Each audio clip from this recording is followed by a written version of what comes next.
দুনিয়াতে নাই আমার নবীকে ক্যান্সেল করবে এমন কেউ নাই, বরং তাদের কাছে আমার মুস্তাফা যায় নাই। জানি না আপনারা বুঝতে পারছেন কিনা আমার কথা।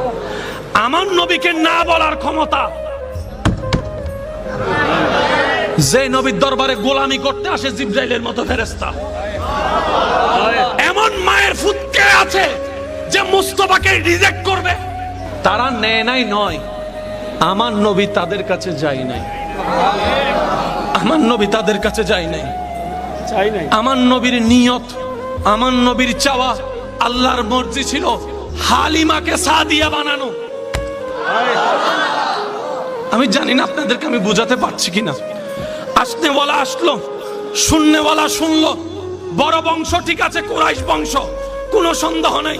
কিন্তু যখন শুনে বাবা নাই, অনেক মেয়ের আজকাল বিয়ে হয় না বাপ না থাকার কারণে, বাপ না থাকার কারণে বিয়ে হয় না। আপনার সমাজ আপনি দেখলে বুঝতে পারবেন। নিব না কেন? ওই বাচ্চার বাপ নাই, ইনকাম আমাদের ভালো হবে না। যার বাবও আছে, টাকাও আছে, তাকে যদি নিয়ে বেতনও পাবো, পুরস্কারও পাবো। তারা তো বুঝতে পারে না কি হারাই ফেলতেছে। সবাই ঘুরে ঘুরে চলে যাচ্ছে। হালিমা বাকি ছিল। হালিমা গেলেন। হালিমা বলে যে কাউকে সবাই যেটা বলে পাই নাই, ও ছাড়া তার উপায় নাই, নিলাম। এবার হালিমা যখন সর্বপ্রথম কামলিওয়ালা মদিনাওয়ালা রহমতুল্লিল আলামিন নবীর চেহারা মোবারকের দিকে নজর পড়ে, হালিমার দিকে তাকায়া আপনার আমার নবী একটা মুস্কি হাসি দেয়, একটা মুস্কি হাসি দেয়, যে মুস্কি হাসি যেন প্রমাণ করে ও মা আমি তো তোমার অপেক্ষায় বসে আছি, আমি তো তোমার অপেক্ষায় বসে আছি। মা হালিমা হয়তো বলে ওরা নেয় নাই তাই আমি নিচ্ছি।